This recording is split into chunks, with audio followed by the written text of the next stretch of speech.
President Trump taking Jim Comey to task over newly released memos the former FBI director kept to document his conversations with the president. The Justice Department's Inspector General is now investigating if Comey mishandled classified information by giving some of those documents to a friend who then shared them with a reporter.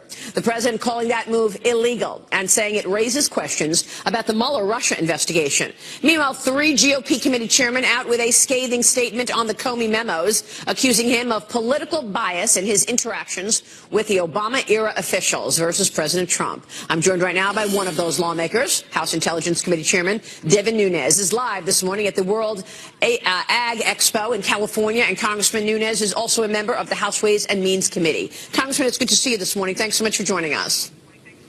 Always a pleasure. Thank you. I want to get to that memo, the letter that you have written after the Jim Comey memos were out. But first, let me start here. Let's pick up where we left off the last time we spoke, Mr. Chairman. You joined us 4 weeks ago on this program. At that time, you said you wanted to get the electronic communication from the Department of Justice and the FBI. You wanted that electronic communications to understand exactly how the Trump investigation into collusion even began. You've now since seen the electronic communication, yes? That's correct. So it took us a long time to actually get this, what's called the electronic communication. As we know now for your viewers, what that is it's the original intelligence, the original reasons that the counterintelligence investigation was started. Now, this is really important to us because a counterintelligence investigation uses the tools of our intelligence services that are not supposed to be used on American citizens. So we've long wanted to know, well, what intelligence did you have that actually led to this investigation? So what we found now, after the investigators had reviewed it, is that, in fact, there was no intelligence. So we have a traditional partnership with what's called the Five Eyes Agreement. Five Eyes Agreement involves our friends in Australia, New Zealand, the United Kingdom, Canada, and of course us. So long time process and procedures in place where we move intelligence across. We are not supposed to spy on each other's citizens, and it's worked well. And it continues to work well. And we know it's working well because there was no intelligence that passed from Five Eyes through the Five Eyes channels to our government. And that's why we had to see that original communication. So now we're trying to figure out, as you know, we are investigating the State Department. We think there's some major irregularities at the State Department, and we're trying to figure out how it is that this information about Mr. Papadopoulos, of all people, who was supposedly meeting with some folks in London, how that made it over across into the FBI's hands. We know a little bit about that because of what some of the State Department officials themselves have said about that. So we were glad to get this behind us, but now, of course, as we peeled another piece back, it leaves more unanswered questions, which we're trying to get to the bottom of. Mr. Chairman, you've got to explain what you just said. I think this is extraordinary, that you're telling us that in order for the FBI, the Department of Justice, to launch an investigation into so-called collusion between President Trump and the Russians, there was no official intelligence used. Then how did this investigation start? I don't understand, sir. Please explain. Well, I think that is the point. We don't understand. We've never understood because, you know, we have access to these finished intelligence products, and we've never seen one. So we thought, well, maybe there was one that went through a different channel that was kept really quiet, that was secret, that was kept from the Congress and other folks. Well, in fact, after our investigators reviewed this, that is not what happened. There was no Five Eyes intelligence product as it's been reported. There was no product, and I think that's a major problem because we have to have trust with our partners, with our allies. We have to make sure that our agencies talk and they work out problems. We have to make sure that they don't spy on either American citizens or that we're not spying on British citizens. These are all things that have been around for decades. So, and this is even more critical. Let's just at the highest level, what is this? What is this about? This was about a counterintelligence investigation that was at the height of a political campaign, where you opened up an investigation using these intelligence services to spy on the other campaign. It's really serious stuff. It's quite extraordinary. So you're investigating the State Department. Does that mean it was Hillary Clinton pulling the strings? I mean, here you have Hillary Clinton, former Secretary of State. She's the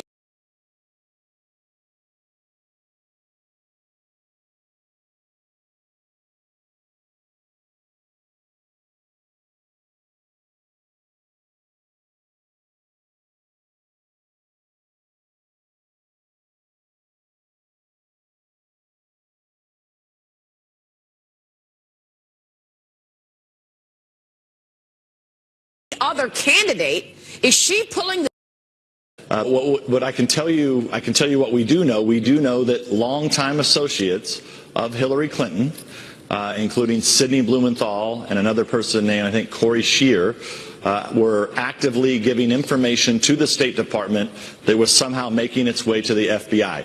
This is from two people within the State Department who have now publicly come out and said this I think in major news publications. So we know this. We know this was at least two witnesses who have publicly said this. And so what we're trying to do is we're trying to piece all that together. We now know that there was no official intelligence that was used to start this investigation. We know that Sidney Blumenthal and others were pushing information into the State Department. So we're trying to piece all of that together, and that's why we continued to look at the State Department. We are awaiting the IG report as it relates to Jim Comey, as it relates to the handling of the Hillary Clinton email investigation. We got these Comey memos this week. Tell me what you got from these memos. What struck you most? Well, the main reason we wanted them out is because the mainstream media and the Democrats have been running around talking about collusion. When they figured out there was no collusion, they moved on to obstruction of justice. What Mr. Gowdy, who was able to review these a long time ago, and Mr. Goodlatte had said, and now we know this from reading them, is that once you read all of the Comey memos, it becomes Exhibit A in a defense against that there was no obstruction of justice. So I think when you read all of them, good legal minds review these. When you have the President of the United States saying, look, investigate all of my people. If anybody in my campaign was colluding with the Russians, I want to know, and they need to be brought to justice.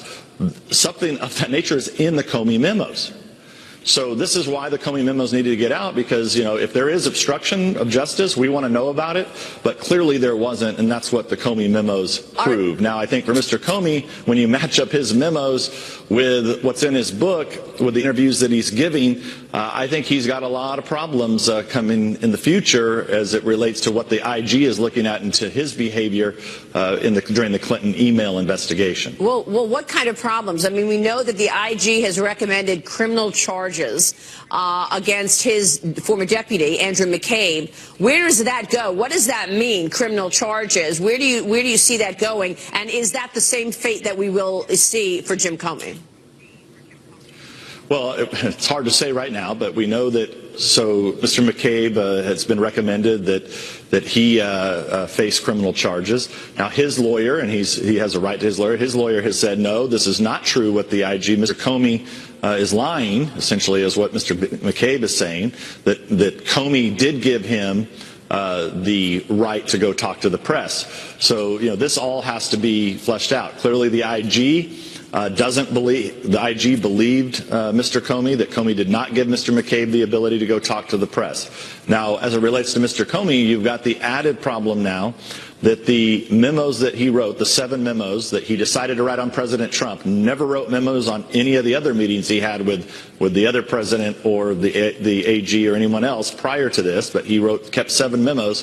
4 of those were classified. He decided to launder them to a friend who then leaked them to the New York Times. If those memos contain classified information, he purposely did that. He purposely leaked them in order to get a special counsel started after he was fired. He leaked pieces of these, so we need to figure out exactly what is it that he leaked. Who did he give these memos to?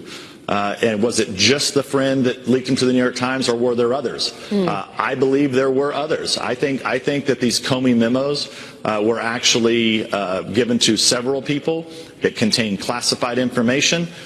The irony is the very thing that Mr. Comey cleared Mrs. Clinton of.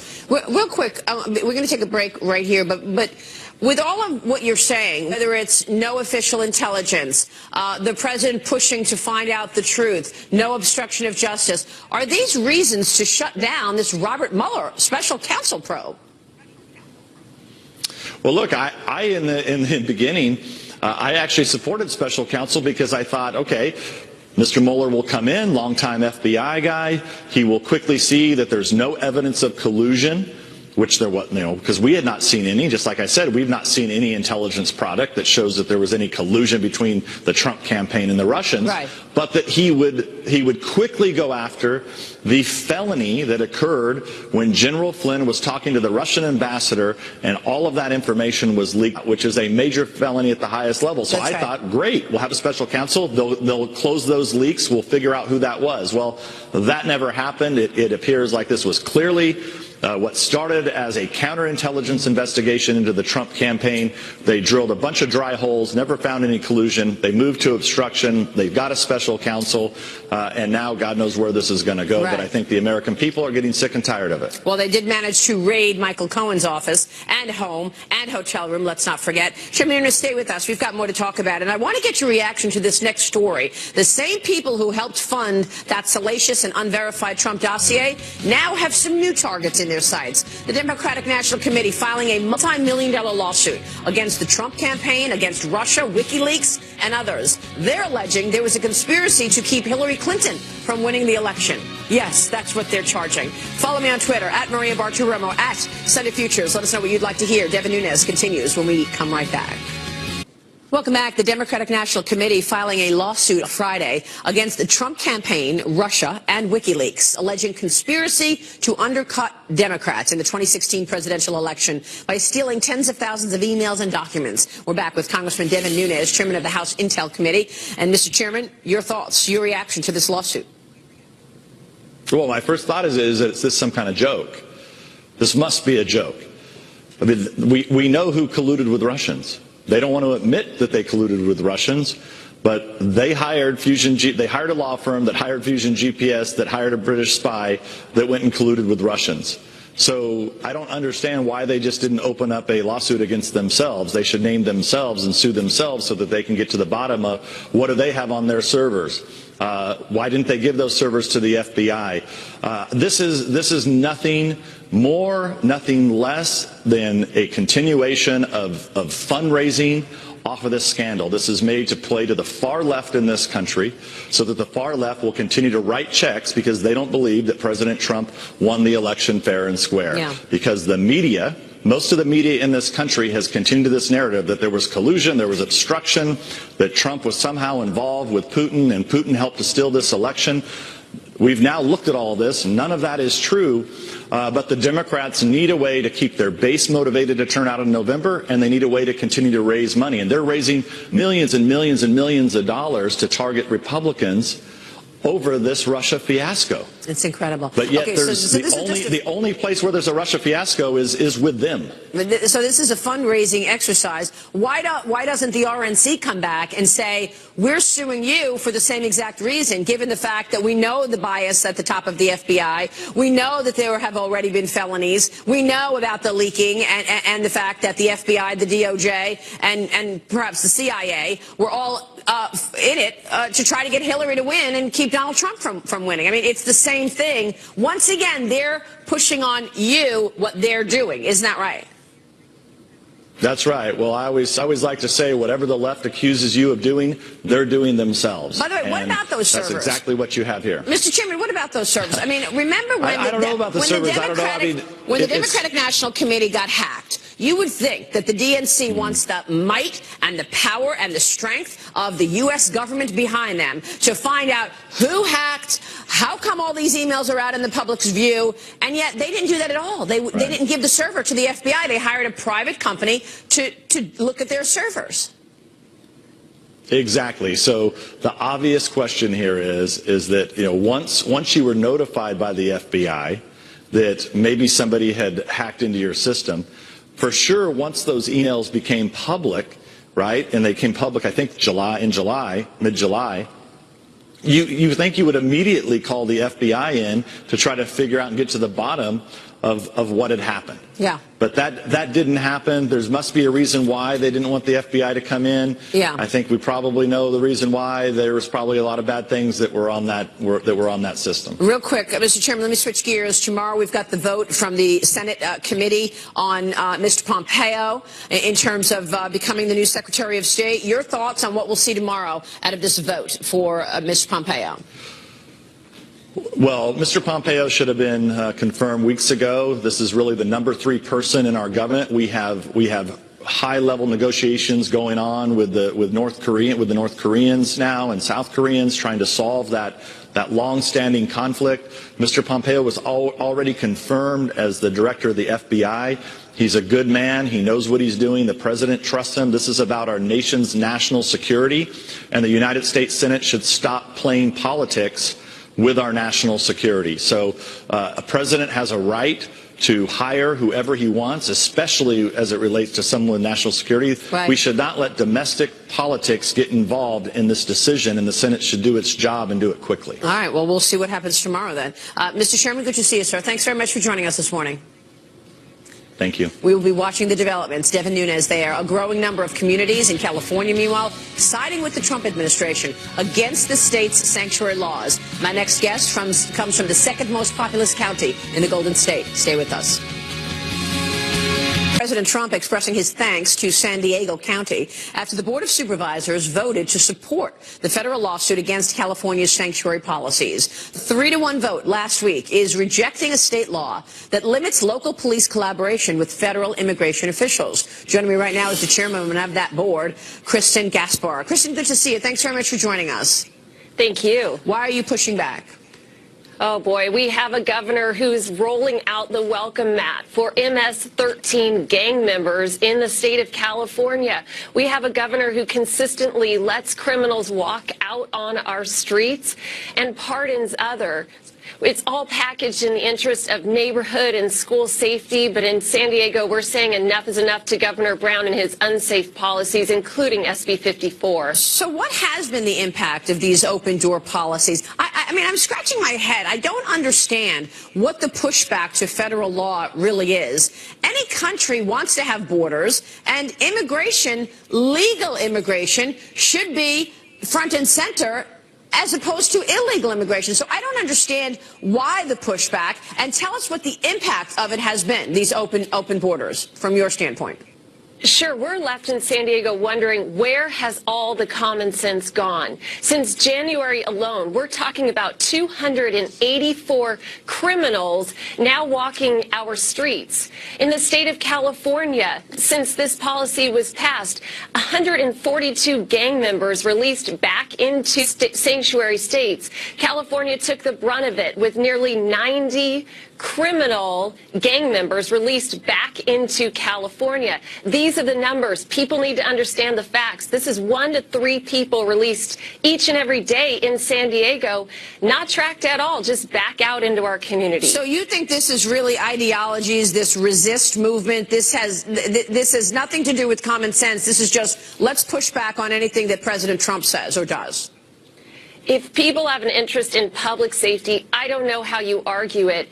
It's important to know that you hear a lot about, well, we can't have people who are in our country illegally not reporting crimes, being fearful of contacting our deputies. It's important to understand this was never the case. When our deputies went out and responded to calls by law enforcement, they were never even asking about citizenship status. So this argument does not hold up at all. So where does this go now, do you think? I mean, you're pushing back. There are a lot of people, including your governor, who says, no, we are not going to tell law enforcement when we know illegals are here and when ICE is out after them. So where do you think this goes from here?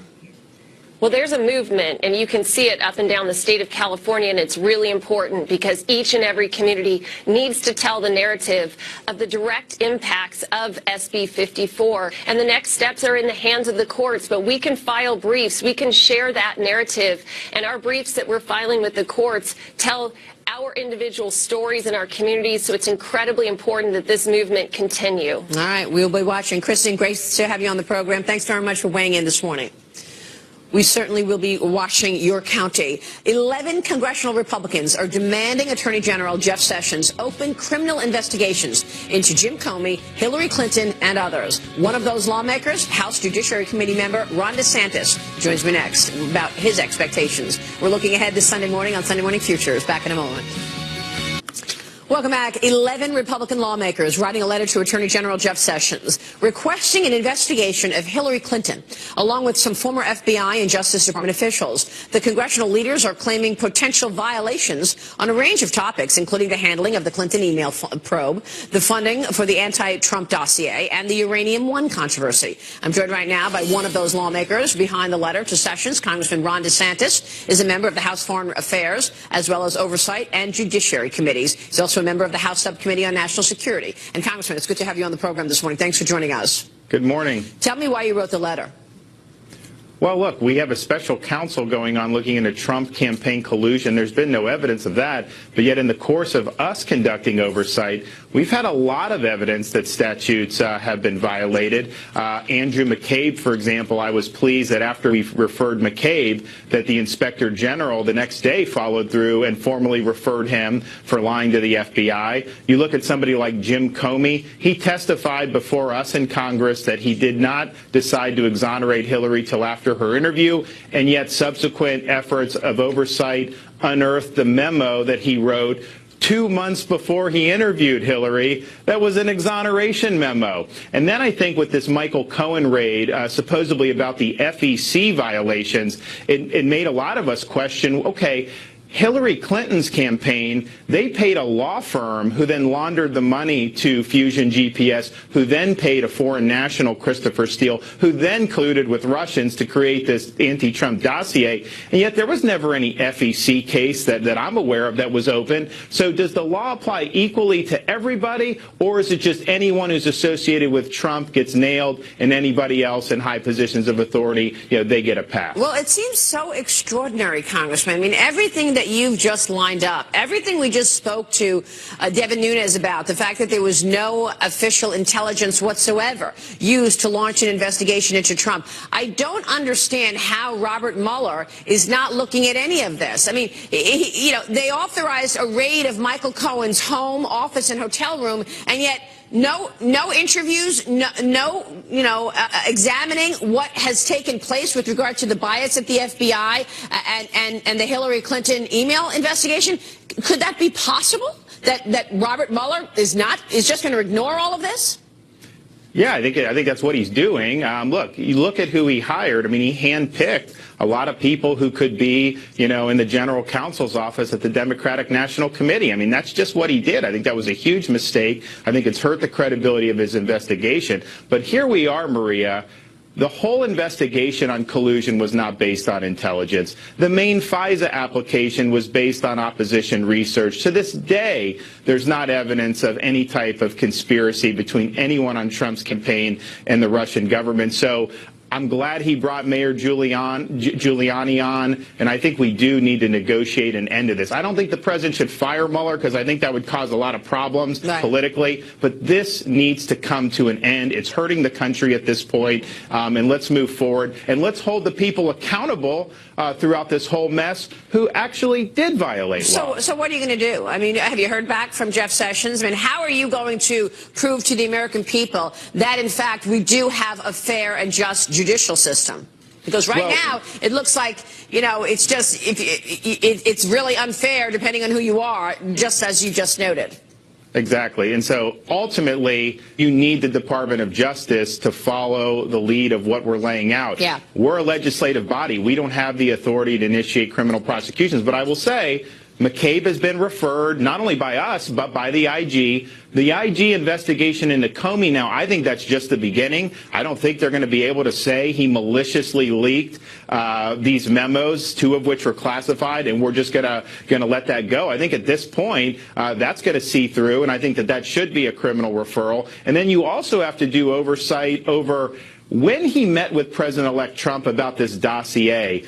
Clapper and him had a conversation. They meet. Comey writes in his notes they need a news hook to be able to put it out. So what did Comey do? By briefing Trump, He gave CNN the news hook, and then they put it out a couple days later. Yeah. That whole thing stinks. He was not honest with Trump about the dossier. He didn't tell him that Hillary's campaign funded it, and he didn't go into all the other things that the dossier was alleging. He just focused on the one salacious sex thing, which is totally unsubstantiated. Man, it seems like he had it out for Donald Trump from day one. Yeah, it really does seem that way. All right, and I wonder if Comey is going to be able to see those servers that the FBI never got to see from the DNC. He didn't have much of an interest in getting those servers, did he, Maria? Really no interest in that. Man, they really want to get in Michael Cohen's office, but they didn't have interest in those servers. This is so extraordinary, Congressman. Real quick before you go, North Korean leader says we no longer need nuclear and missile tests. Wow. If North Korea is giving up its nuclear capability, this is also an extraordinary move, and obviously we have to look at the president's treatment of North Korea and say what an incredible job he did if this is true. Do you believe this? Donald Trump has shaken this up. He has Kim Jong-un on the defensive. I think that's why you're seeing this. I still think we're a long way from actually getting there. But, man, we have a pathway now because this president is the first president in a generation to actually take this problem on head on and say, I'm not just going to put my head in the sand and let the problem get worse. So, boy, if we could get that done, that'd be one of the best achievements, I think, since Ronald Reagan helped end the Cold War. It's absolutely incredible. So we'll be watching that. Congressman, good to see you, sir. Thank you. Thank you. We will see you soon, Congressman Ron DeSantis. We are remembering the life and legacy of former First Lady Barbara Bush this morning, what her son, President George W. Bush, and former First Lady Laura Bush had to say about her a day after her passing. My exclusive interview with the two of them coming next as we look ahead on Sunday Morning Futures. Welcome back. Former First Lady Barbara Bush laid to rest yesterday in Texas in an emotional and poignant ceremony. Family members took turns speaking about her wit, devotion, and literacy and generosity. Earlier this week, the day after Barbara Bush passed away, I spoke with her son, President George W. Bush, and former First Lady Laura Bush about this remarkable woman. Thank you so much for being here, Mr. President. Mrs. Bush, my condolences to you. Well, thank you. We appreciate that. There's a lot of condolences pouring in, and Laura and I and our entire family are very grateful for people's prayers and sympathies. It's it's the end of a beautiful life. It was an incredible life, a life well lived, but it's never easy. I know that. And, you know, all of the comments this morning about your mother are about how warm and wonderful and what a leader she was, but also tough as nails. Yeah. Well, she was warm and wonderful till you got out of line. And she wasn't too warm and wonderful. No, she was awesome. She was funny and fierce and said her mind. She was a great role model for me, for sure. I learned how to be a first lady. I was just going to say, I was reading that when you were first lady, it was easier for you than it would have been because you had your mother-in-law. I had my mother-in-law, and of course I'd watched her the whole time she was first lady, and when she campaigned with President Bush. So and I actually had the conversation with her early on when he first started to run that she would work on literacy. That she thought that was the most important. And if everyone could read and write, a lot of problems would be solved. And you picked up that and kept running with it. Literacy, education for women, and did so much for women. Well, thanks. And Mr. President, let me ask you, I know that you saw this coming. We know that Mrs. Bush said that she did not want any more medical attention and she wanted her comfort care. But were you able to say goodbye? Oh, yeah. Yeah, in person and then on the phone. Laura and I went over to see her a week ago Saturday, and we had a wonderful visit. She was strong, lucid. Funny, still. Funny. She and I were needling each other, and the doctor came in, and she turned to the doctor and said, "You want to know why George W. is the way he is?" And the doctor looked somewhat surprised. She said, "Because I drank and smoked when I was pregnant with him." That's hilarious. Yeah, no, she's funny. And I had a beautiful visit with her when it looked like yesterday morning on the phone. And she didn't say much, but I told her I loved her. And here's the thing. She had great faith. She truly believes that there's an afterlife, that she'll be wonderfully received in the arms of a loving God, and therefore did not fear death. And as a result of her soul being comforted on the deathbed, my soul is comforted. Wow. I love the fact that she was married to your father for 73 years. Yeah. Great. Yeah, he was by her side, by the way, when she passed.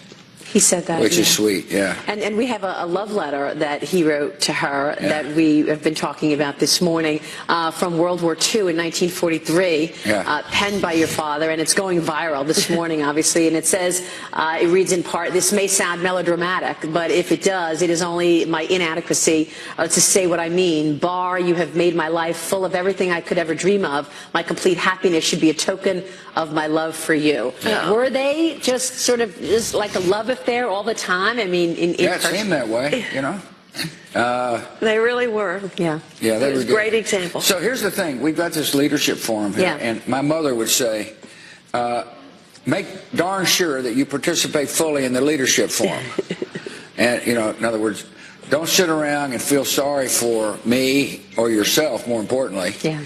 But move on with life, and that's what we're doing. And we thank you for being down here, because this Bush Institute is very important to us, and we've got some programs that we think are very transformative and helpful for the future of the country. Yeah. Why do you like painting? It's mind expanding. It's doing something I never dreamt I would do. Tell him your line. He was actually an art agnostic. Really? He never even looked at art. We lived in the White House with a really beautiful art collection. The White House has a great collection of American art, but he didn't really look at it. But now he does. Do you also paint, Mrs. Bush? No. No. Okay. And she's not a very good subject. I haven't been really wild. You haven't painted any of the portraits he's done of me. Well, I tried one, and believe me, Well, it better be good. It better be good. it was never good enough. I bet. The painting that, well, we're showing some pictures right now. The painting that you did of Vladimir Putin is great. Thank you. I have a picture of it. And I remember the line, you looked into his eyes and saw his soul. Yeah. Some people feel like if there's anybody who knows Putin, the best of everybody is you. Yeah, I know him pretty well. Are you surprised at what has taken place Well, around what happened Russia? was when I looked in his eyes and saw his soul, Russia was broke. I mean, short-term broke. And price of oil goes up, and Putin changed. And look, he's a very smart tactician. The problem is his whole attitude on most issues is, I'm going to win and the U.S. is going to lose. And so I'm not very surprised. I mean, he is a very aggressive person who wants to reinstate Soviet influence, even though the Soviet no longer exists. And therefore, I always felt it was very important for the United States to be very forceful in dealing with Putin. Not belligerent, but forceful. Mr. President, let me ask you a little about the news, because, of course, last week we saw President Trump pardon Scooter Libby. Yeah, good. Your reaction? My reaction is I'm happy for Scooter and his family. Did you see the Wall Street Journal headline saying Scooter Libby was the soldier left on the battlefield? No, I didn't see that. But, you know, I'm sure he's got some friends in the editorial board there. And, you know, as I said, I'm happy for his family and for Scooter. Mrs. Bush, you remain one of the most popular and loved first ladies of all time. All right. And you have your own incredible leadership style. Do you want to pass on any words of advice to our First Lady, Melania Trump? Well, no, I wouldn't give her advice, but I've met Melania. She invited me to tea at the White House, and she's a beautiful woman and a very, very lovely. So are you, honey. Oh, thank you, darling. And I think she will do really very well. My thanks to President Bush and former First Lady Laura Bush, and my thanks to the George W. Bush Presidential Center.